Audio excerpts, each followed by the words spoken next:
सावल्याच त्या. आपण चालू तशा चालतात, आपण वळू तशा वळतात. जोपर्यंत आपण तळपत्या सूर्यासोबत स्पर्धा करू, तोपर्यंत निग्रहाने आपल्या सोबत राहतात.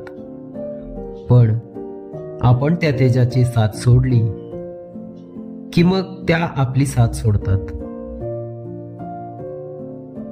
त्यामुळं जबाबदारी आपली आहे,